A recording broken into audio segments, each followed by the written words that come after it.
صل على سيدنا ومولانا محمد وعلى سيدنا علي وسيدتنا فاطمة وسيدتنا زينب وسيدنا حسن وسيدنا حسين وعلى آله وصحبه وبارك وسلم الحمدللہ رب العالمین والصلاة والسلام علی سید الانبیاء والمرسلین اللہم صلی علی سیدنا و مولانا محمد وعلی آلہ وصحابہ وبارک وسلم وصلی علیہ۔ دنیا کے تمام دیکھنے والوں کو، تمام چاہنے والوں کو، تمام پیار کرنے والوں کو اور جہاں جہاں تک اس وقت میری آواز کو سنا اور مجھے دیکھا جا رہا ہے، جنید اقبال کی جانب سے انتہائی محبت کے ساتھ السلام علیکم۔ ایک بار پھر ناظرین آپ کو پر نور صبح میں صبح نور کے ساتھ میں دل کی گہرائیوں سے خوش آمدید کہتا ہوں، اور آئیے بلا توقف چلتے ہیں حضرت ابو انیس محمد برکت علی علیہ رحمہ کی تالیف اسماء النبی کریم صلی اللہ علیہ وآلہ وسلم سے رسول اللہ صلی اللہ علیہ وآلہ وسلم کا ایک اسم مبارک پڑھنے اور سننے کی سعادت حاصل کرتے ہیں۔ سیدنا محب الفقراء صلی اللہ علیہ وآلہ وسلم، ہمارے سردار فقراء سے محبت فرمانے والے، درود و سلام بھیجے اللہ آپ صلی اللہ علیہ وآلہ وسلم پر، آپ صلی اللہ علیہ وآلہ وسلم کے آل پاک پر اور صحابہ کرام رضوان اللہ تعالیٰ علیہم اجمعین پر۔ حضرت عمران بن حسین رضی اللہ تعالیٰ عنہ سے روایت ہے کہ حضور نبی کریم صلی اللہ علیہ وآلہ وسلم نے فرمایا کہ میں نے جنت کا مشاہدہ کیا تو میں نے اس میں اکثریت فقراء کی دیکھی۔ ناظرین کرام آج کا پروگرام بہت اہم ترین، خاص طور پہ جو ہمارے خصوصی افراد ہیں ان کی نظر کرنے جا رہے ہیں، کیونکہ آج international day of disabled persons 2021 3 دسمبر معذور افراد کا عالمی دن ہے، اور آج معذوروں کے حقوق اور معاشرے کی ذمہ داریوں پہ بات کریں گے۔ اچھا بات یہ ناظرین کہ معذوری ذہنی بھی ہو سکتی ہے، جسمانی بھی، پیدائشی بھی ہو سکتی ہے اور حادثاتی بھی۔ ورلڈ ہیلتھ آرگنائزیشن کی رپورٹ کے مطابق اس وقت پاکستان میں کل آبادی کا تقریباً 10% معذور افراد پر مشتمل ہے، جنہیں میں معذور نہیں کہتا ناظرین، میں انہیں خصوصی افراد کہتا ہوں، جبکہ دنیا بھر میں ان کا تناسب تقریباً 10% ہے۔ اقوام متحدہ کے اعداد و شمار کے مطابق اس وقت دنیا بھر میں 650 ملین خصوصی افراد ہیں، لیکن یہ ایک المیہ ہے ناظرین کہ خصوصی افراد کو ہمارے معاشرے میں، خاص طور پر پاکستانی معاشرے میں، ایک بوجھ سمجھا جاتا ہے۔ انسان کا یہ پورا کا پورا وجود، بہت غور طلب بات کرنے جا رہا ہوں ناظرین کہ یہ جو پورا کا پورا ہمارا وجود ہے نا، اس جسم کے اندر جڑا ہوا ایک ایک پرزہ جو ہے، سب کا سب خالق و مالک کی عطا ہے۔ وہ جسے چاہے اس دنیا میں مکمل بھیجے اور جسے چاہے نامکمل بھیجے، جسے چاہے مکمل بھیج کر نامکمل کر دے اور جسے چاہے نامکمل بھیج کر مکمل کر دے، یہ سب اسی کا اختیار ہے ناظرین۔ انسان کا جسم کیا ہے؟ فقط ایک لمحے کی مار ہے صاحب، لیکن انسان کو کیا معلوم کہ اس کے رب کی مشیت اس کے لیے کیا ہے؟ یعنی آج کا صحت مند کل کا معذور بھی ہو سکتا ہے۔ جسم مکمل ہے ناظرین تو شکر کی منزل ہے، اور جسم نامکمل ہے تو صبر کا مقام ہے، مگر کسی بھی شخص کو یا کسی بھی عورت کو یہ حق حاصل نہیں ہے کہ وہ ان خصوصی افراد کو جو دنیا میں معذور آئے یا کسی بھی وجہ سے معذور ہو گئے ان کا مذاق اڑائیں، ان پر آوازیں کسیں یا ان کو حقارت کی نگاہ سے دیکھیں، ان کو خود سے کمتر سمجھیں، ان پر، ان کے والدین پر اللہ کی طرف سے عذاب کے آنے کا فتویٰ لگائیں معاذ اللہ۔ آج کل یہ بھی ہوتا ہے ناظرین، سورہ حجرات سے آواز آتی ہے کہ اے ایمان والوں، کوئی قوم کسی قوم کا مذاق نہ اڑائے، ممکن ہے وہ لوگ ان تمسخر کرنے والوں سے بہتر ہوں، اور نہ عورتیں ہی دوسری عورتوں کا مذاق اڑائیں، ممکن ہے وہ عورتیں ان مذاق اڑانے والی عورتوں سے بہتر ہوں، اور نہ آپس میں تانا زنی اور الزام تراشی کیا کرو، اور نہ ایک دوسرے کے برے نام رکھا کرو۔ ناظرین کرام، خصوصی افراد کو سرکار علیہ السلام نے ایک خاص مقام، ایک خاص مرتبہ، ایک خاص پریولیج عطا کی۔ ایون خلفائے راشدین کے ادوار میں خصوصی افراد کے لیے خاص مراد اور ایک خاص ڈگنیٹی، ایک خاص مقام اور مرتبہ تھا۔ آپ اٹھا لیجئے جناب، چاروں خلفائے راشدین کو وہ ایک خاص پروٹوکول دیا کرتے تھے ان تمام افراد کو جو خصوصی افراد تھے۔ یہ تحقیق ہے ناظرین کہ خصوصی افراد میں صلاحیتیں اور ان میں ملک و ملت کی خدمت کے لیے کچھ کرنے کا جذبہ نارمل انسانوں سے کہیں زیادہ دکھائی دیتا ہے۔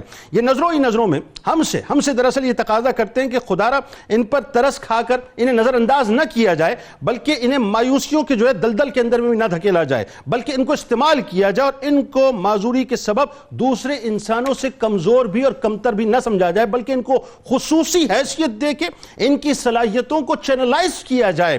میں اسٹیفن ہاکنگ کی یا مغرب کی بات نہیں کرتا ناظرین، میں تو آج صرف آپ سے پاکستان کی بات کرنے والا ہوں۔ مجھے تو یہ معلوم ہے کہ میرے پاکستان میں ایک عام کار میکینک سے لے کے، کئی مثالیں موجود ہیں، ایک عام کار میکینک سے لے کر پاکستانی نژاد سعودی بزنس مین امجد صدیقی تک خصوصی افراد میں بڑا پوٹینشل موجود ہے صاحب، بڑی صلاحیتیں موجود ہیں۔ یعنی آپ کھیل کے میدانوں سے لے کے آئی ٹی کے میدانوں تک اٹھا لیجئے، آپ کو بے انتہا پوٹینشل ملے گا۔ افسوس اس بات پہ ہوتا ہے ناظرین کہ آج خصوصی افراد کے لیے مساجد میں، اسکولز، کالجز، سرکاری اور نجی دفاتر میں، پبلک ٹرانسپورٹ میں، شاپنگ سینٹرز میں، ایئرپورٹ میں، ریلوے اسٹیشنز پر، ہسپتالوں میں، حتیٰ کہ بیت الخلا بھی ان کے لیے اس انداز سے نہیں بنائے گئے کہ ان کی رسائی آسانی سے ہو سکے۔ یہاں تک کہ ناظرین خصوصی افراد کو ووٹ ڈالنے میں بھی دشواری محسوس ہوتی ہے۔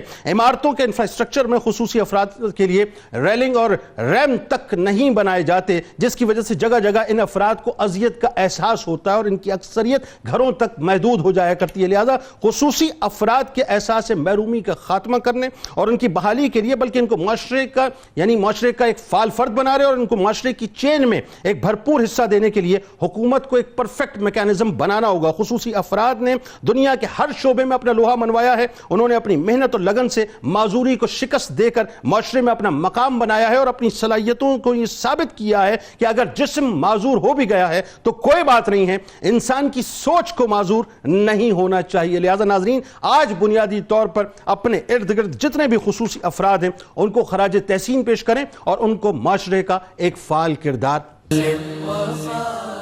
پہلا سوال انتہائی چپتا ہوا بھی ہے اور ایک درد بھرا سوال بھی ہے اور یہ معاشرے کی ایک تلخ حقیقت بھی یوں کہیے کہ بلکہ ایک مسخ شدہ تصویر ہے۔ آج کل کسی کے اگر کوئی معذور بچہ، اسپیشل بچہ، میں اسپیشل بچے کہتا ہوں، خصوصی بچے کہتا ہوں، خصوصی بچہ اگر پیدا ہو جائے، اچھا اب کسی بھی وجہ سے وہ آگے جا کر خدا نخواستہ، یا تو اگر صحیح و سالم پیدا ہوا، آگے جا کر خدا نخواستہ وہ اسپیشل ہو گیا، معذور ہو گیا، یا کسی حادثے کے نتیجے میں یا بیماری کے نتیجے میں، تو نارملی ہمارے ہاں لوگ ہوتے ہیں ایک دم فتویٰ لگا دیتے ہیں کہ معاذ اللہ ثم معاذ اللہ یہ اللہ کی طرف سے عذاب ہے۔ کیا یہ عذاب ہے؟ آغاز کیجئے یہاں سے۔ بسم اللہ الرحمن الرحیم۔ دیکھیے ہرگز ایسا نہیں ہے، اگر کوئی شخص زبان میں اتنا بے احتیاط ہے، غیر محتاط ہے کہ وہ دیکھتے ہی یوں کہہ اٹھتا ہے کہ بھی یہ اللہ کا عذاب ہے، تو میں تو یہ کہوں گا کہ وہ اپنے شعور کے اندر معذور ہے، وہ اپنی سوچ کے اندر معذور ہے، وہ اپنے علم، فہم اور فراست کے اندر معذور ہے کہ وہ ایسی بات کر رہا ہے۔ دیکھیے جہاں تک تکلیفیں، محرومیاں، اذیتیں، پریشانیاں، اگر ہم انالائز کر لیں تو اللہ رب العزت کا نظام اس معاملے میں بہت انوکھا ہے، بہت عجیب ہے اور وہ انسان کی سمجھ سے بالا تر ہے۔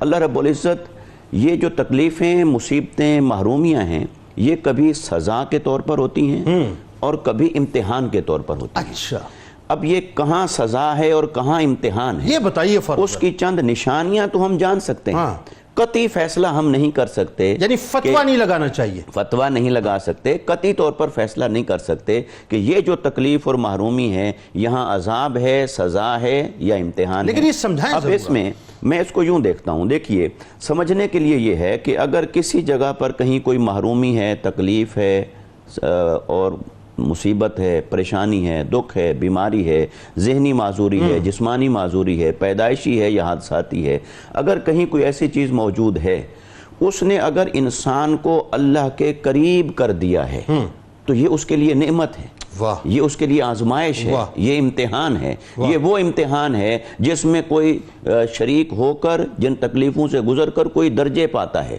جس کے مراتب میں اضافہ ہوتا ہے، اس کے مقامات میں اضافہ ہوتا ہے۔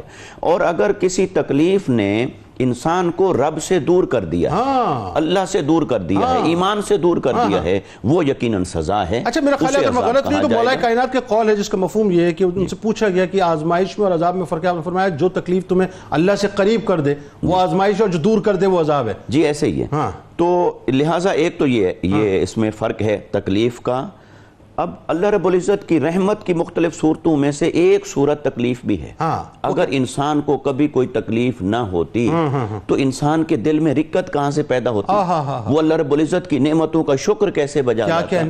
لہٰذا جہاں عطا اس کی رحمت کا اظہار ہے وہاں محرومی بھی اس کی رحمت کا اظہار ہوتی ہے. جہاں صحت اس کی رحمت کا اظہار ہے وہاں تکلیف اور بیماری بھی اس کی رحمت کا اظہار ہوتی ہے. اور پھر اس میں ایک اور اینگل ہے اس کو دیکھنے سمجھنے کے لیے. یہ نظام کائنات ہے, نظام قدرت ہے. اللہ رب العزت نے اسے اسباب کے تحت رکھا ہے. لہٰذا دنیا کے اندر جتنی چیزیں اللہ نے پیدا فرمائیں, جتنی اشیاء پیدا فرمائیں, ہر شے کی ایک تاثیر ہے. وہ تاثیر اور امپیکٹ اس کا ظاہر ہوگا اور اسباب کے تحت ظاہر ہوگا. اور اگر چیزیں اپنے اثر کو ظاہر نہ کریں تو یہ بھی نظام قدرت کے خلاف ہے. اب انسان پیدائشی طور پر اگر معذور پیدا ہوا تو اس کے پیچھے جینز کی کوئی وجہ ہے. آج میڈیکل سائنس نے بہت ساری چیزوں کو ہمارے سامنے واضح کر دیا ہے, عیاں کر دیا ہے کہ اس کے کتنے اسباب ہوتے ہیں. اب اسباب کی دنیا میں رہتے ہوئے اگر انسان اسے ڈائریکٹلی عذاب کے ساتھ ہی جوڑ لے تو میں سمجھتا ہوں کہ یہ ناانصافی بھی ہے اور خود اس کا اللہ رب العزت کے نظام قدرت سے ناواقفیت کی دلیل اور بنیاد. اللہ رب العزت نے ارشاد فرمایا قرآن مجید کے اندر, سورہ البقرہ کی آیت نمبر 155 ہے, فرمایا وَلَنَبْلُوَنَّكُمْ بِشَيْءٍ مِّنَ الْخَوْفِ وَالْجُوعِ وَنَقْصٍ مِّنَ الْأَمْوَالِ وَالْأَنفُسِ وَالثَّمَرَاتِ وَبَشِّرِ الصَّابِرِينَ. فرمایا ہم ضرور تمہیں آزمائیں گے 5 چیزوں سے. خوف ہوگا, بھوک ہوگی, پیاس ہوگی, مال کا نقصان, جان کا نقصان, پھلوں کا نقصان, گھاٹا ہوگا کبھی معاشی اعتبار سے, کبھی معاشرتی اعتبار سے, کبھی جسمانی اعتبار سے. تو وہ جو کمزوری ہے اس کمزوری کے بدلے میں اللہ نے اپنی بارگاہ سے کیا عطا کرنا ہے یہ آپ کی اور میری نظروں سے اوجھل ہے. اچھا وبشر الصابرین اس کے آگے فرمایا کہ صبر کرنے والوں کو بشارت دے دیجئے. اب جنہوں نے ان تکلیفوں پر صبر کیا وہ اللہ کی بارگاہ سے بشارت کے مستحق ہیں. جنہوں نے ان محرومیوں کو اللہ کی رضا کے لیے قبول کیا تو وہ تو اللہ کی بارگاہ سے اجر کے مستحق ہیں. لیکن میں اس کو ایک دوسرے اینگل سے دیکھتا ہوں.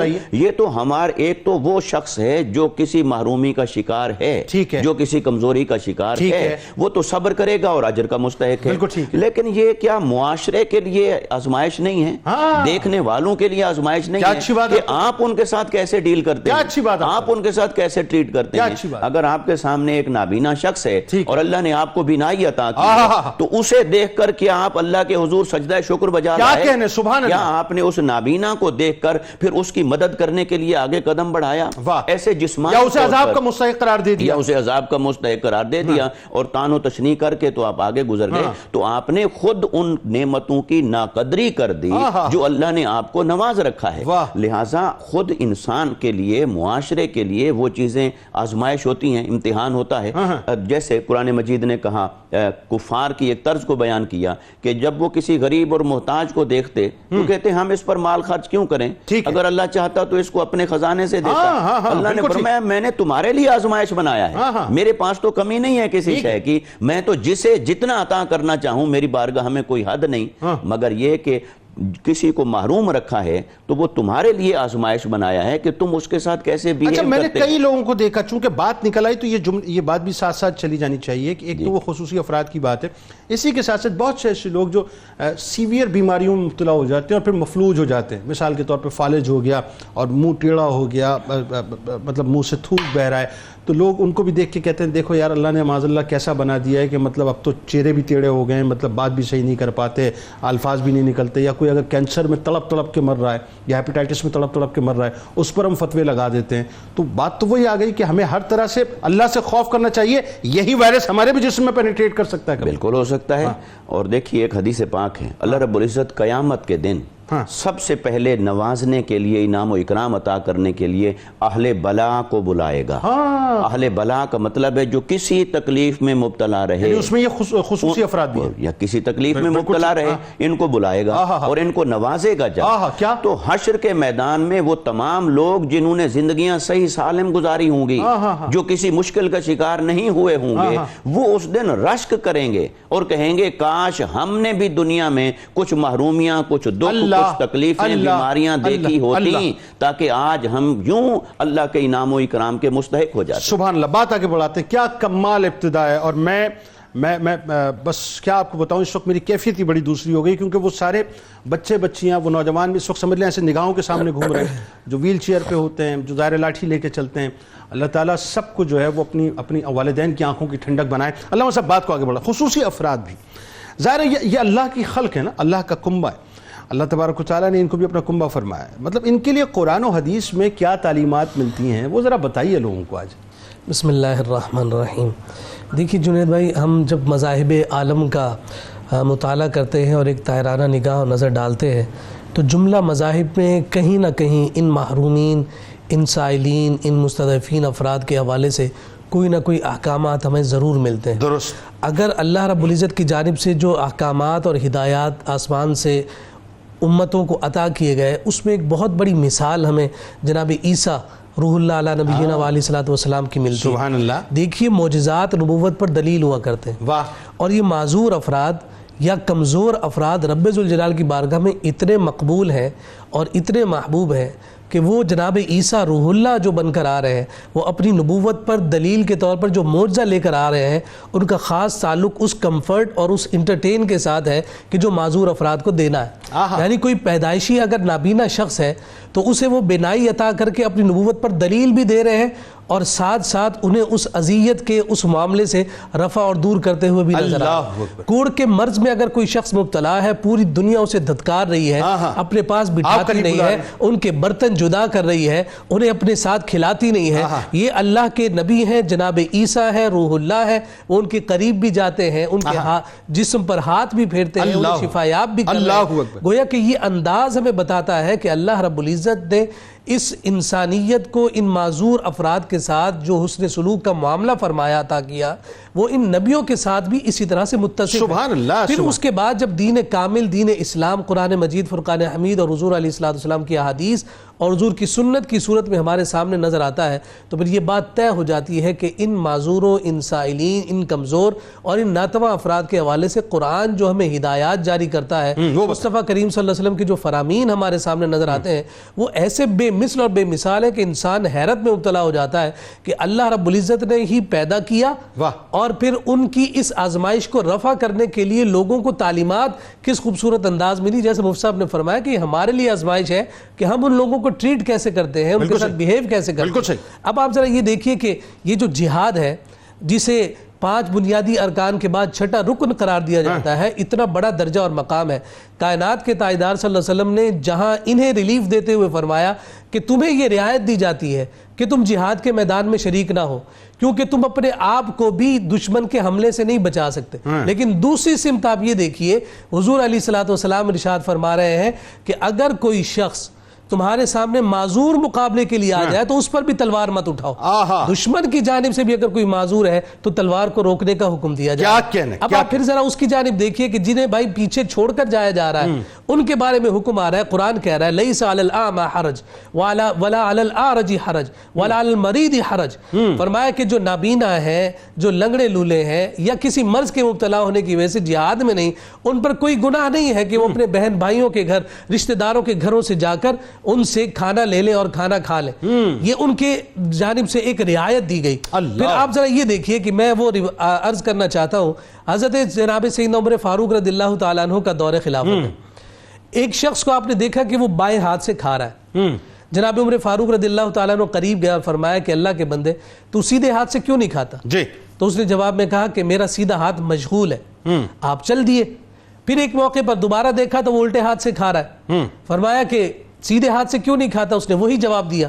جب تیسری دفعہ یہ معاملہ آیا تو اس نے جواب میں کہا کہ میں سیدھے ہاتھ سے اس لیے نہیں کھاتا کہ وہ موتا کی جنگ میں لڑ رہا تھا تو میرا جو جسم ہے، میرا جو ہاتھ ہے وہ کٹ گیا تھا، اس لیے میں سیدھے ہاتھ سے نہیں کھا پاتا، الٹے ہاتھ سے کھاتا ہوں. وہی عمر فاروق رضی اللہ تعالیٰ عنہ ہے، 22.5 لاکھ مربع میل پر حکمرانی کرنے والے ہیں. اس کے ساتھ زمین پر بیٹھ گئے اور آنکھوں میں آنسو ہیں اور اس سے کہتے ہیں تمہارے کپڑے کون دھوتا ہے؟ تمہارے لیے کھانا کون پکاتا ہے؟ تمہاری ضروریات کیسے پوری ہوتی ہے کہ تمہارے پاس سیدھا ہاتھ نہیں ہے؟ پھر حضرت عمر فاروق رضی اللہ تعالیٰ عنہ نے بطور خاص اس کے لیے خادم مقرر فرمایا کہ جو اس کی جملہ جو ضروریات ہے زندگی کی انہیں پوری کرتا ہے. اچھا، قرآن کے حوالے سے بھی ذرا بتائیے، قرآن کیا کہتا ہے ان کمزوروں کے لیے، ان معذوروں کے لیے؟ جیسا کہ ابھی ایک آیت میں نے آپ کے سامنے عرض کی ہے کہ اس میں انہیں رعایت دی گئی. پھر دوسرے مقام پر جب مومنین کی صفات کو ذکر فرمایا ہے وہاں پر ذکر کیا وفی اموالہم حق للسائل والمحروم کہ اللہ رب العزت کے مقربین اور رب ذوالجلال کی بارگاہ میں مقبول اور پسندیدہ لوگ وہ ہیں.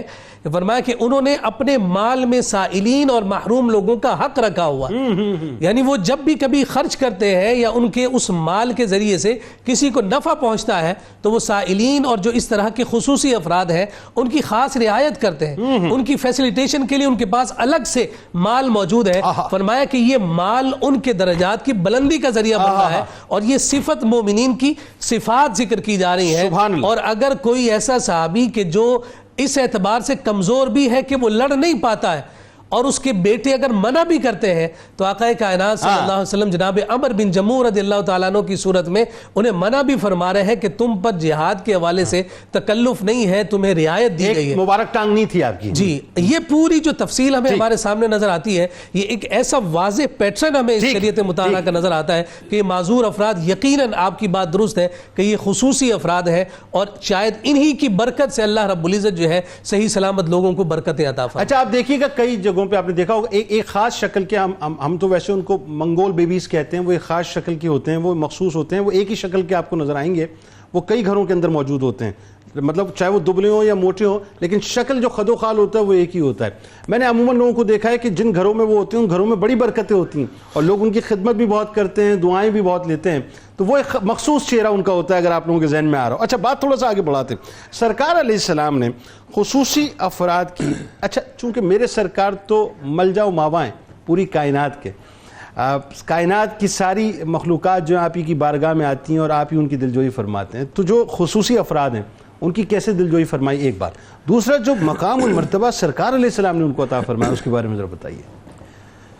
بالکل بڑا اہم موضوع ہے, اور دیکھیں کہ آپ صلی اللہ علیہ وسلم رحمت للعالمین ہیں, ماجا و ملوا ہیں, آپ نے ملجا و ماوا ہیں, آپ نے بہت اچھی بات کہی. آپ یہ دیکھیں کہ رسول اللہ صلی اللہ علیہ وسلم کی رحمت کا تقاضا بھی یہی ہے کہ جیسے جیسے جس کو رحمت کی زیادہ ضرورت ہے حضور صلی اللہ علیہ وسلم کی رحمت اس کے لیے اور وسیع ہوتی چلی جاتی ہے. اللہ اکبر. جس کی ضرورت زیادہ ہے تو پھر مصطفیٰ کی رحمت بھی زیادہ. اللہ اکبر. تو ایسے خصوصی افراد کے لیے آپ صلی اللہ علیہ وسلم نے ہمیشہ اپنے کردار سے, سیرت سے, عمل سے ایسی مثالیں قائم فرمائی ہیں کہ ایسے افراد جو خصوصی افراد ہیں ان کی محبت امت کے دل میں بیٹھتی چلی گئی ہے. حضرت عبداللہ ابن مسعود رضی اللہ تعالیٰ عنہ جو تھے وہ پتلی پنڈلیوں والے تھے. تو ایک دفعہ پیلو کے درخت پہ چڑھے تو کوئی دیکھ کے ان کی پنڈلیوں کو ہنسنے لگا. آپ صلی اللہ علیہ وسلم نے فرمایا تم ہنسے کیوں؟ کہا کہ میں ان کی پتلی پنڈلیاں دیکھ کے ہنس رہا ہوں. حضور علیہ السلام کہنے لگے ان کی جسمانی ساخت پہ نہ جاؤ, اگر یہ میزان اعمال میں تولی گئی نا تو احد پہاڑ سے زیادہ وزنی ہوگی. اللہ اکبر. اللہ. کسی کی جسمانی ساخت کو آپ اس طرح تمسخر کے انداز میں بیان نہ کریں. حضور اس کی سخت تنبیہ فرمایا کرتے تھے اور ان کی دیکھیں فضیلت بیان فرمائی, ان کی دل جوئی کی کہ تمہارا مقام اللہ کی بارگاہ میں کتنا زیادہ بلند ہے. آپ دیکھیں کہ قرآن کریم نے یہی جذبہ جو ہے نا جو خصوصی افراد کے لیے ہے وہ اس میں موٹیویٹ کیا ہے. جیسے آیت کریمہ پڑھی گئی نا, لیس علی الاعمی حرج ولا علی الاعرج حرج ولا علی المریض حرج. یہ آیت جنید بھائی سورہ فتح میں بھی ہے, سورہ نور میں بھی ہے. میں غور کر رہا تھا دونوں مقام پہ عارج جو لنگڑا ہے, ٹانگ سے معذور ہے, اس کے لیے الگ حرج, مریض کے لیے الگ حرج, اور اعمیٰ یعنی نابینا کے لیے الگ حرج کا لفظ. یعنی قرآن کا اسلوب اختصار کا ہے, لیکن ہر ایک کے لیے الگ الگ حرج کا لفظ یہ بتا رہا ہے کہ اللہ پاک خصوصی افراد پر خصوصی توجہ. کیا جملہ ہے, کیا جملہ. خصوصی توجہ, خصوصی افراد پر خصوصی توجہ ہے رب کائنات کی. تو یہ رسول اللہ صلی اللہ علیہ وسلم کا معاشرہ. عبداللہ بن ام مکتوم رضی اللہ تعالیٰ عنہ, ان کے بارے میں بھی بتائیے. عبداللہ ابن ام مکتوم رضی اللہ تعالیٰ عنہ ابتدائے اسلام میں مسلمان ہوئے ہیں, بارگاہ رسالت میں آنکھوں سے نابینا ہیں. مدینہ میں آئے تو ان کا جذبہ, جیسے آپ نے کہا نا کہ ایسے لوگوں میں ایک خصوصی جذبہ ہوتا ہے, ان کے دل میں دین کا جذبہ, سیکھنے کا جذبہ. تو یہ صفہ کے طالب علم بھی تھے. اور میں ایک جملہ کہوں گا کہ اگر جاہلیت کے زمانے میں خصوصی افراد کی تعلیم اور نابینا افراد کی تعلیم کا کوئی معلم ہے، پہلا معلم، تو وہ بھی محمد عربی صلی اللہ علیہ وسلم۔ کیا اچھی بات آپ نے کی ہے، انہوں نے نابینا افراد کی تعلیم کے لیے یہ پہلا مرکز سمجھ سکتے ہیں آپ صفحہ کو، انہوں نے تعلیم حاصل کی۔ اور دیکھیں کہ ان کا جذبہ بڑھانے کا حضور علیہ السلام کا معاملہ کہ 13 مرتبہ مدینہ میں حضور جب مدینہ سے نکلے ہیں تو عبداللہ ابن ام مکتوم کو اپنا نائب بنا کے اللہ اکبر۔ ایک جملہ قطع کلام کی معذرت، آپ کی بات سے ذہن میں آ گیا کہ یہ کیسے معلم اعظم آج دنیا ریسرچ کرنے کے بعد جو ہے وہ اپنا امپریشنز اور ہاتھوں کے لمس سے جو ہے ان کو پڑھوا رہی ہے جو دیکھ نہیں پاتے۔ سرکار علیہ السلام نے کوئی لمس نہیں دیا، صرف نگاہ کرم تھی اور ان کو پڑھانا شروع کر دیا۔ سبحان اللہ۔ تو 13 مرتبہ اپنا نائب بنایا، اور آپ دیکھیں کہ حضرت عبداللہ ابن ام مکتوم یعنی امیر بنا کے گئے مدینہ منورہ میں، اپنا امیر بنا غزوہ احد کے موقع پہ خاص طور پہ، غزوہ احد کے موقع پہ خاص طور پہ۔ اور جنید بھائی ان کا خدا کے ہاں آپ مقام دیکھیں کہ جب یہ آیت اتری نا، لا يستوی القاعدون من المؤمنین غیر اولی الضرر والمجاہدون فی سبیل اللہ، اللہ نے فرمایا کہ جو گھر بیٹھے ہوئے وہ اور میدان جہاد میں جو ہیں وہ آپس میں برابر نہیں ہو سکتے۔ اب گھر میں بیٹھنے والوں کے لیے یہ لمحہ فکریہ تھا۔ تو عبداللہ ابن ام مکتوم جو ہے نا وہ آگے کہنے لگے یا رسول اللہ ہم تو معذوری کی وجہ سے گھر میں بیٹھے ہوئے ہیں، ہمارا تو جی چاہتا ہے ہم بھی میدان میں اتر جائیں۔ اس موقع پر جب پہلے وحی اتری تھی تو اولی درر معذور لوگوں کا ذکر نہیں تھا، لیکن پھر رب کائنات نے اس آیت کو دوبارہ اتارا اللہ، اور عبداللہ ابن ام مکتوم کے لیے کہ ہاں جو خاص طور پہ معذور لوگ ہیں وہ اس میں استثناء ہیں۔ اتنا بڑا مقام نابینا افراد کو اور معذور آپ دیکھیں نا معذور میں خصوصی افراد کو اللہ نے عطا ہاں۔ بات کو وہیں سے کنٹینیو کرتے ہیں۔ مفتی صاحب ذرا یہ بتائیے کہ خلفائے راشدین کے ادوار میں، اور یہ دیکھیں یہ ایک ایسی روشن مثال ہے کہ جو رہتی دنیا تک چمکتی رہیں گی۔ آج جا کر صاحب 20ویں صدی میں، مجھے تو حیرت ہوتی ہے، لوگ سمجھتے نہیں ہیں، یو این کی جنرل اسمبلی جو ہے مطلب آپ انسانی حقوق کی جو مطلب نمائندہ ہیں، آج جا کے جو ہے مطلب وہ قراردادیں پیش کرتے ہیں، پھر اس کے بعد جو ایک دن مخصوص کرتے ہیں کہ جی اس دن جو ہے وہ خصوصی افراد پہ بات ہو۔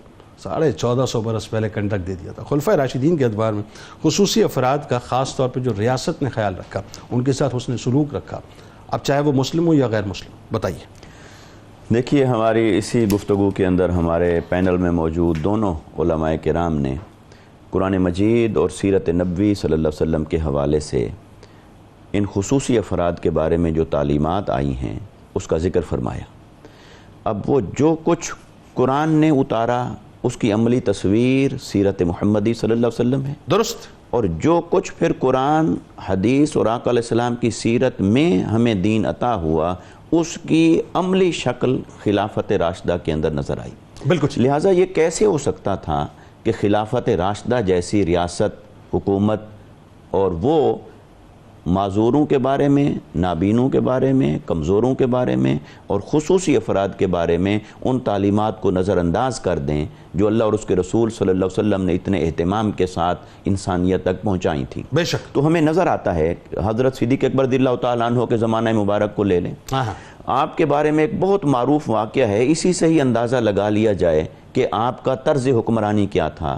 کہ آپ اپنے آفس جانے سے پہلے، ذمہ داریاں اور منصب سنبھالنے سے پہلے، یوں کہیے کہ اپنے سیکریٹریٹ جانے سے پہلے، یعنی صبح فجر کے بعد، نماز فجر کے بعد آپ یعنی سورج طلوع ہونے سے پہلے جاتے تھے۔ ایک بوڑھی خاتون رہتی تھی مدینے کے ارد گرد، اور ان کا گھر تھا، ان کا کام کرنے والا کوئی نہیں تھا، اور کمزور بھی تھیں، بوڑھی بھی تھیں، اور شاید بینائی بھی کام عمر کے تقاضے کے پیش نظر۔ تو لہٰذا حضرت صدیق اکبر رضی اللہ تعالیٰ عنہ خلیفہ وقت ہیں، آپ پہلے وہاں جاتے ہیں، اس کے گھر کے کام کاج کرتے ہیں، جھاڑو دیتے ہیں، پانی بھر کے رکھتے ہیں، اس کے لیے اہتمام کرتے ہیں، اور پھر آپ اپنے کام کی طرف جاتے ہیں، اور خلیفہ وقت ہیں۔ اور حضرت عمر بن خطاب رضی اللہ تعالیٰ عنہ اگرچہ انہوں نے ابھی تک یہ ذمہ داری نہیں سنبھالی تھی، مگر وہ آقا علیہ السلام کی تربیت کا جو جوہر موجود تھا وہ بھی اسی طرح تلاش میں رہتے کہ کسی کی مدد کریں، خصوصی افراد کی، کمزوروں کی۔ تو جب آپ وہاں جاتے دیکھتے اس کا کام کوئی کر کے چلا گیا ہے، تو بھی کون کر کے چلا گیا؟ اب تجسس، تو حضرت تجسس تھا۔ تو حضرت صدیق اکبر رضی اللہ تعالیٰ عنہ کا جس دن وصال ہوا تو وہ گئے اور دیکھا کہ وہ کام نہیں ہوا پڑا تھا، تو وہ سمجھے کہ یہ مجھ سے پہلے جو کام کر کے جاتے تھے وہ خلیفہ وقت حضرت صدیق اکبر رضی اللہ تعالیٰ عنہ تھے۔ اسی طرح حضرت عمر بن خطاب رضی اللہ تعالیٰ عنہ کے زمانہ مبارک میں چونکہ ریاست کی بہت ساری اصلاحات حضرت عمر بن خطاب رضی اللہ تعالیٰ عنہ کے دور سے ان کی ابتدا ہوتی ہے، اس اولیات عمر میں ان کا شمار ہوتا ہے، تو آپ نے خصوصی ادارے قائم فرمائے، اور خصوصی ادارے قائم فرما کے محصولات کے نظام میں، سہولیات کے نظام میں ایسے ایسے احکامات آپ نے جاری فرمائے کہ خصوصی افراد کے اوپر خصوصی توجہ فرمائی۔ جیسے حضرت نے یہ بہترین جملہ ارشاد فرمایا بھی خصوصی افراد کے اوپر خصوصی توجہ فرمائی، اور اس میں مسلمز اور نان مسلمز کا بھی فرق نہیں رکھا۔ ایک میں مسلم کی مثال دے دوں، ایک صحابی تھے تو وہ آخری عمر میں بینائی سے محروم ہو گئے، کمزور ہو گئی، تو حضرت عمر بن خطاب رضی اللہ تعالیٰ عنہ ان سے ایک دن ملے، فرمایا کہ آپ جمعہ پہ نظر نہیں آتے، جمعہ پڑھنے کے لیے آپ نہیں آتے۔ دیکھیے خلیفہ وقت اتنی چھوٹی چھوٹی باتیں بھی ایک دوسرے کا استفسار اور حال احوال پوچھ رہے ہیں۔ انہوں نے عرض کی کہ مجھے لانے والا کوئی نہیں، میں آ نہیں سکتا، اس لیے میں معذور ہوں، تو اس لیے میں جمعہ کے لیے نہیں آتا۔ حضرت عمر بن خطاب رضی اللہ تعالیٰ عنہ نے سپیشل ایک فرد کو ریاست کی طرف سے مقرر فرمایا جو جمعہ کے دن انہیں وہاں سے لے کے آتا تھا اہتمام کے ساتھ، اور جمعہ کی ادائیگی کے بعد واپس پہنچاتا تھا۔ آج اگر ہم ویلفیئر اسٹیٹ کے طور پر دیکھتے ہیں یورپ کے اندر، کہ یورپ کے اندر ہم دیکھتے ہیں یا جہاں بھی ویلفیئر اسٹیٹ ہے وہاں دیکھتے ہیں کہ انہوں نے حکومت کی سطح پر، یونین کونسل کی سطح پر افراد کو متعین کر رکھا ہوتا ہے ایسے افراد کی کیئر کرنے کے لیے۔ بالکل ایسا یہ جو دوسرے افراد کی کیئر کرنے کے لیے آپ نے نظام بنایا اچھا ہے، مگر اس کی ابتدا اسلام نے کی۔ اچھا سر، اس میں ایک اور بات بڑی کام، وہی میں ذرا سا، اب چونکہ وقت کم ہو گیا، ذرا سا پریسائزلی کہ آپ یہ دیکھیں ویسٹ کی آپ نے مثال دی، وہاں پر باقاعدہ ریمز بنے ہوئے ہوتے ہیں الگ سے، جتنے ڈسیبل پرسنز ہیں ان کے لیے ریمز بنے ہوئے ہوتے ہیں، وہ ایئرپورٹ، شاپنگ مالز، ان کے جو سینیگاگز ہیں، ان کے چرچز ہیں، ہر جگہ پہ آپ کو نظر آئیں گے۔ ہمارے مساجد تک میں، جو آپ نے مسجد کی مثال دی، مساجد تک میں جو ہے وہ ان کے لیے ایک الگ ریمپ نہیں بنا ہوا ہوتا کہ وہ آ کے باقاعدہ جو ہے وہ نماز ادا کر کے چلے جائیں، تو ایسا لگتا ہے کہ ابھی تک ہم نے ایکسیپٹیبلٹی ہمارے اندر وہ آئی نہیں، جبکہ 10% کے قریب تقریباً ڈسیبلز ہیں جو مختلف حوالوں سے ڈسیبل ہیں، ظاہر ہے۔ بس میں اس کو یوں عرض کروں گا کہ ایک ہے اسلام اور ایک ہیں آج کے مسلمان۔ ٹھیک ہے، اسلام کی تعلیمات میں سب کچھ پوری پرفیکشن کے ساتھ موجود ہے، لیکن آج کے مسلمان اس کے اوپر عمل پیرا نہیں ہو رہے۔ اسی طرح اگر ایک نان مسلم کی مثال تو وہ دروازے پر جا کر لوگوں سے کچھ مانگتا تھا، حضرت عمر بن خطاب کا آمنا سامنا ہو گیا، وہ بھی نابینا تھا، تو وہ بھی نابینا تھا، تو آپ نے فرمایا کس شے نے تمہیں یہ مجبور کیا کہ تم سوال کرو؟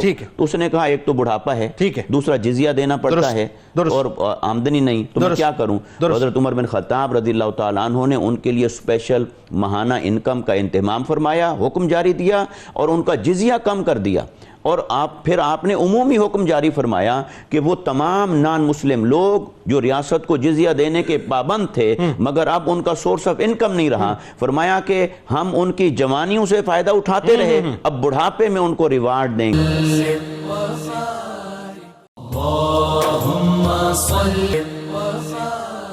جب ہم، اور ظاہر ہے میں بالکل نیتوں پہ شک کرنے والا نہیں ہوں، جب ہم یہ کہتے ہیں کہ ہمیں پاکستان کو ریاست مدینہ کا پرتاؤ بنانا ہے، تو ریاست مدینہ کا پرتاؤ بنانے کے لیے ریاست مدینہ کی اس ہمیں گولڈن مثال کو، سنہری مثال کو سامنے رکھنا پڑے گا کہ جہاں پر خصوصی افراد کے لیے ان کو ایک خاص پریویلیج دی جاتی تھی، ایک خاص مقام دیا جاتا تھا، اور ان مثالوں کو آج شامل کرنا پڑے گا۔ یہ بھی ایک بہت امپورٹنٹ سیکٹر ہے کیونکہ بڑے باصلاحیت لوگ موجود ہیں۔ دیکھیے کئی مثالیں ہیں جہاں ان خصوصی افراد نے اپنی معذوری کو ایک طرف رکھا اور اپنی صلاحیتوں کا لوہا منوایا۔ میں نے ایک امجد صدیقی صاحب کی بات کی، ختم ہو چکے تھے صاحب، ایک طویل ان کا پورا واقعہ ہے، لیکن آج سعودیہ کے اندر وہ پاکستانی پرچم کو بلند کر رہے ہیں اور بہت مطلب ٹاپ کے بزنس مین ہیں، ٹھیک ہے جی۔ دوسرا اسٹیفن ہاکنگ سر، بلیک ہول میں آپ دیکھیے نا، وہ آدمی جو نہ بول سکتا ہے، نہ ہاتھوں کو ہلا سکتا ہے، نہ جسم اشاروں سے کام کیا اور اشاروں سے اشارہ کر دیا بلیک ہول کی طرف۔ تو صلاحیتیں موجود ہیں دنیا بھر میں۔ موجودہ دور میں ہم خصوصی افراد کو معاشرے کا فعال حصہ کیسے بنا سکتے ہیں، یہ بتائیے۔ جی بالکل، آپ دیکھیں نا یہ مثالیں عہد صحابہ سے جاری ہیں۔ عبداللہ ابن ام مکتوم قادسیہ میں جا کے شہید ہوئے، عمر بن جبو گھر سے دعا کر کے نکلے، یا اللہ مجھے واپس گھر نہ لانا۔ جب میدان جہاد میں 4 بیٹے بھی موجود ہیں اور خود معذور ہیں، جا کے شہید ہوئے، تو ان کی سواری گھر کی طرف نہیں آ رحی تھی۔ حضور علیہ السلام نے کہا کیوں بھائی؟ کیا کوئی واقعہ ہوا تھا؟ کہا یہ گھر سے دعا کر کے نکلے تھے، اب گھر واپس نہ آؤں، تو ڈائریکٹ میدان سے جو ہے وہ ان کو تدفین کے لیے لے جایا گیا۔ تو ان افراد نے اپنی معذوریوں کو نہیں دیکھا، آپ صلی اللہ علیہ وسلم نے انہیں معاشرے سے جوڑا ہے۔ آج ہمیں انہیں معاشرے سے جوڑنے کی ضرورت ہے۔ دیکھیں عبداللہ ابن ام مکتوم حضور سے کہنے لگے یا رسول اللہ میں گھر پہ نماز پڑھ لوں؟ حضور نے کہا تمہارے گھر میں اذان کی آواز آتی ہے؟ کہا جی آتی ہے۔ کہا تو پھر مسجد میں آگے نماز پڑھو۔ اس میں علماء لکھتے ہیں وجہ یہ تھی، حضور یہ بتانا چاہتے تھے کہ ان لوگوں کو آپ تنہائی کا شکار نہ کریں، ٹھیک ہے، ان کو گھر پہ نہ بٹھائیں، ٹھیک ہے، ان کو معاشرے کا حصہ واہ بنائیں، یہ معاشرے میں شامل ہوں، معاشرے میں آ کر اپنا رول ادا کریں۔ یہی کام ہمیں آج سہولیات کی کرنا بات ہوئی نا، ہماری مسجد میں الحمدللہ وہ ریمپ بنا ہوا ہے جس میں ویل چیئر جا سکتے۔ Very good. ایک بزرگ کہنے لگے آپ کی مسجد میں آ کے بڑا سکون ملتا ہے۔ میں نے کہا کیوں؟ کہا میری ویل چیئر آسانی سے چلی جاتی ہے۔ واہ واہ، یہ معاشرے میں ہمیں خود سہولیات دینی پڑیں گی، ہم لوگوں کو دھوکہ نہ دیں کہ بھئی یہ دیکھ نہیں سکتا تو فائدہ اٹھا لوں، چل نہیں سکتا تو فائدہ۔ حضور نے فرمایا جس نے اندھے کو غلط راستہ بتایا اس پر خدا کی لعنت۔ اللہ اللہ، آپ ان کی معذوریوں سے فائدہ نہیں اٹھا سکتے، آپ نے یہ کوشش کرنی ہے کہ آپ ان کو گھر میں ان کو معاشرے میں آپ کیسے جو ہے وہ جوڑ سکتے ہیں۔ اچھا نوجوانوں میں خاص طور پہ جو خصوصی افراد ہیں بڑا پوٹینشل ہے، بچے بچیوں میں، اس پوٹینشل کو کیسے یوٹیلائز کریں؟ اور ہر شعبے میں موجود ہے ہمارے پاس۔ جی ان کے آپ دیکھیں کہ ان کے جو معاملات، ان کی جو صلاحیتیں ہیں نا، ان پر ان کی حوصلہ افزائی اور پھر ان کی تحقیر نہ کریں۔ آپ ان کو مجلس میں وہ مقام دیں کہ جہاں وہ اپنی محرومی کو محسوس نہ کریں۔ صحابہ کرام جب میدان جہاد پہ نکلتے تھے نا تو اپنے گھر کی چابیاں خصوصی افراد کو دے کے جاتے تھے، کہتے تھے تم ہمارے گھروں کے مالک ہو، تمہیں کچھ کھانا ہو کچھ پینا ہو ہمارے گھر میں آ جاؤ۔ وہی جو قرآن نے کہا نا کہ ان تأکلوا من بیوتکم او بیوت آبائکم، قرآن نے کہا ان کو اپنے گھر تک رسائی دو، ان کو اب ان کی ضروریات کو خود پورا کرو۔ تو جب آپ ان کی احساس محرومی کو ختم کریں گے، آپ ان کو یہ محسوس کرائیں گے کہ تم صرف اپنی صلاحیت پہ فوکس کرو، اپنی معذوری پر نہ جاؤ، تو وہ معاشرے میں وہ کردار، آپ نے جیسے مثال دی کہ ایک شخص نہ دیکھ سکتا ہے نہ بول سکتا ہے اور دنیا اس کو کہتی ہے کہ یہ دنیا کا سب سے بڑا سائنسدان ہے، اسٹیفن ہاکنگ، کیسے ہو گیا کہ جو نہ دیکھ سکے نہ بول سکے؟ یہ خدا کا ایک اظہار ہے زمانے میں کہ جو آپ نے دیکھ تو سکتا ہے، حرکت نہیں کر سکتا، حرکت نہیں کر سکتا۔ جی آپ اس شخص کے بارے میں دیکھیں کہ یہ خدا کا اظہار ہے کہ تم ان کو محتاج نہ سمجھو، خدا چاہے تو ویل چیئر پہ بیٹھے ہوئے شخص سے بھی وہ کام لے سکتا ہے جو زمانے میں چلنے پھرنے والے نہیں کر سکتے۔ تو کسی کی صلاحیتوں کو ڈی مورلائز کرنا یا ان کو ڈی ویلیو کرنا، یہ آج ہمیں معاشرے سے ختم کرنا ہوگا۔ ان کی تحقیر، ان کا رشتہ آ جائے، کوئی ایسے معاملات ہمارے معاشرے کے، ہم ان کو عملی طور پر عضو معطل بناتے ہیں معاشرے کا کہ نہیں بھئی یہ ایسا ہے، یہ تو نہیں چل سکے گا، یہ تو ہے۔ جب خلفائے راشدین بندے پرووائڈ کرتے ہیں کہ ہم آپ کو پورا ایک شخص دے رہے ہیں، وہ آپ کو لے کر آئے گا مسجد میں، وہ آپ کو آفس لے کر جائے گا، یہ جب عہد آج سے 1400 سال پہلے کے معاشرے، اور آج اگر معذور افراد لائنوں میں لگے ہوئے ہیں، کوئی پوچھنے والا نہیں ہے، تو کہاں وہ مثالیں اور کہاں آج کا معاشرہ؟ بالکل ٹھیک۔ بہت شکریہ آپ تینوں احباب کا آپ تشریف لائے۔ کتاب الشفا، سورہ یاسین کی فضیلت، جو شخص سورہ یاسین کی تلاوت کا معمول بناتا ہے تو نزاع کے وقت تمام تکالیف سے بچ جاتا ہے انشاءاللہ، اور اسے ایمان کی حالت میں موت آتی ہے۔ حضرت علی کرم اللہ وجہ الکریم کا قول مبارک ہے، خوش نصیب ہے وہ شخص جس نے آخرت کو یاد رکھا، حساب و کتاب کے لیے عمل کیا اور اللہ کی رضا پر